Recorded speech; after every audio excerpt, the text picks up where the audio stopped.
Salutations to you, oh listeners. Once again, you have tuned in to Fantastical Careers with Kelly Bertinelli. I'm Kelly, your favorite intergalactic journalist. I am determined to bring awareness of little known career paths and clear up any obfuscations about pursuing them.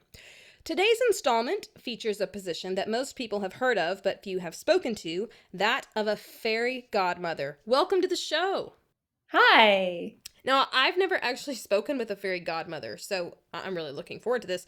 But before we go any further, could you help me know how to properly address you? Our paperwork just said fairy godmother, and I didn't want to assume that's what I was supposed to call you.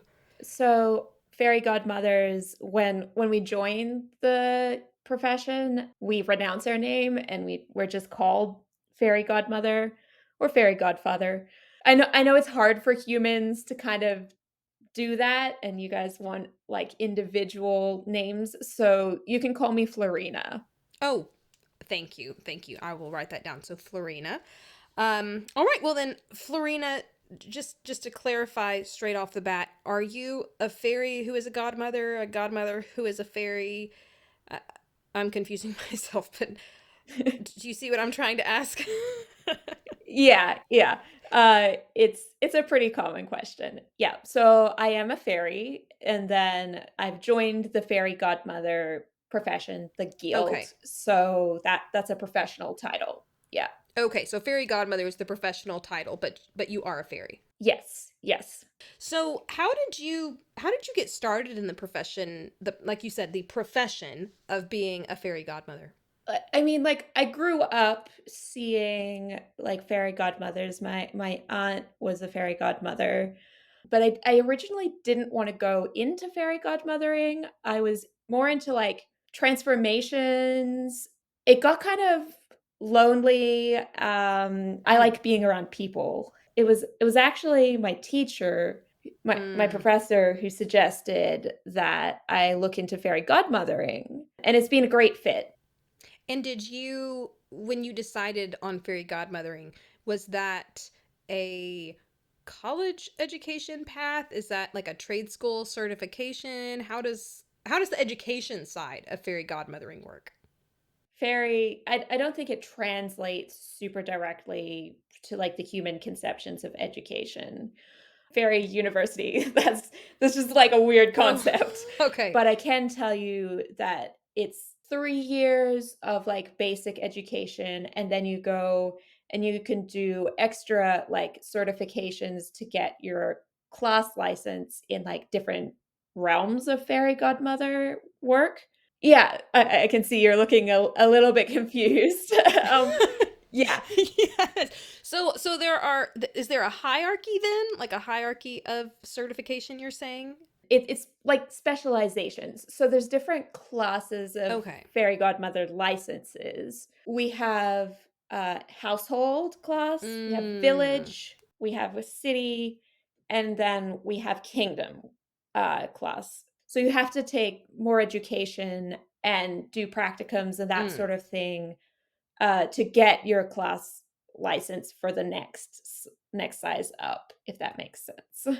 Yes, yes, I think I can follow that. But it definitely sounds like there is a lot of training involved. It's not like you're just, oh, I am going to show up and help somebody and therefore be a fairy godmother. This sounds like a Oh yes. professional career. Oh yes. There are we have the Fairy Godmothers Guild. They oversee, fairy godmothers everywhere. And there's standards and that sort of thing, because otherwise, oh, there's been some issues in the past. You might have heard about the girl who was blessed with obedience. That was a awkward moment. Ah, Yes. yes, I'm afraid I did see some news coverage of that particular story. Yes. What does a normal day on the job look like for you as a fairy godmother? Well, I can't go into specifics because that's private with Oh, my yes. clients, but I can Privacy. tell you in general, it's a lot of observation, a lot of listening, a lot of paying attention, a lot of being quiet, kind of fading into the background, and just seeing what's going on in our clients' lives and around them. and then stepping in during a crisis to help. It's a little like your human emergency professions where like a firefighter, Yes, yes, yeah, okay. that Yes. they, Because they're on standby a yeah, lot. lots Yeah. of training, lots of skill building, and then Mm-hmm. you wait until you're needed. Yes, because they're always prepared and waiting on the job, but they're waiting and they're Although I think the difference is that people will call a firefighter. A good fairy godmother will anticipate what's going on and step in before something mm, becomes too much of a yeah, that crisis. is a critical distinction. So, how many I believe you call them clients. How many clients does the average fairy godmother have at a time? Well, that depends on a lot of things. So, like for example, a kingdom class fairy godmother is managing a lot.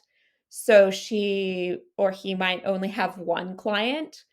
But household fairy godmothers, if they're experienced, they may have 5 clients at a time. Okay, okay. Although and or if they're, a beginning fairy godmother, then we only 1, and also, it's not just, like, 1 client, 1 fairy godmother. There we can adjust depending on what people need. The Sleeping Beauty, which I'm sure you've heard about, she's one of our most famous Oh, cases. yes. She had 3 fairy godmothers because kingdom class, curses, evil. Yeah.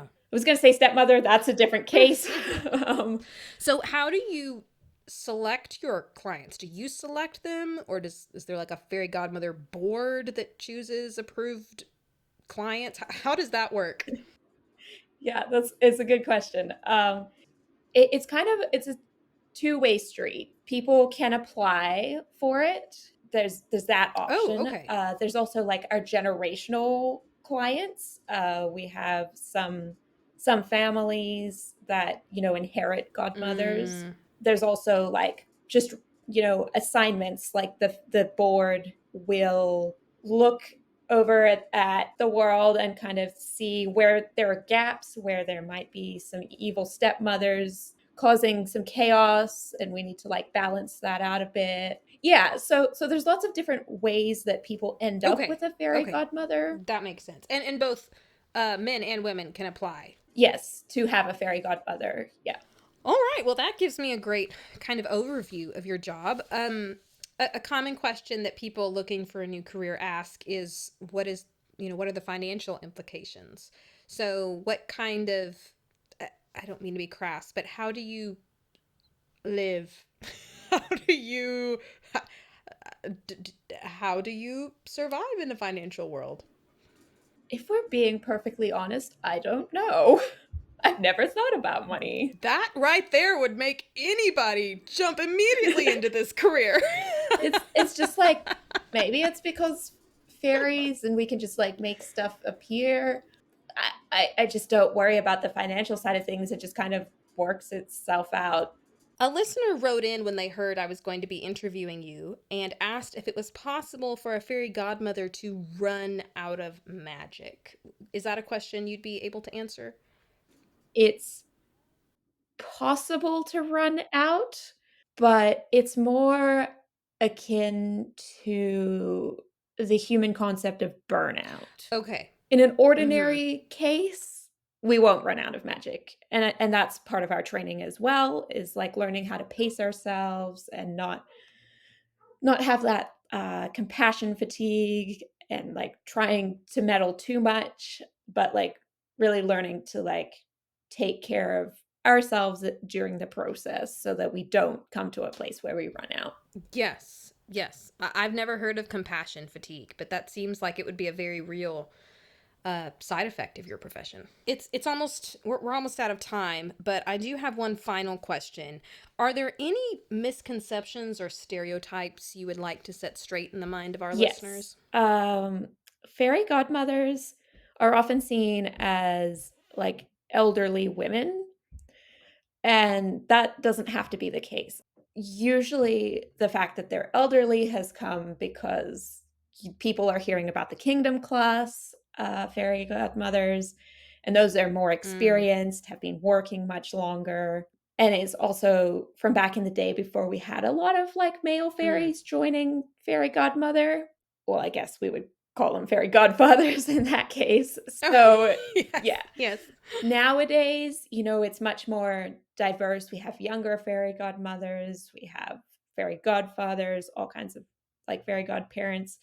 Yeah, so don't let the fact that you're not an old lady prevent you from looking into fairy godmothering. It's a great profession.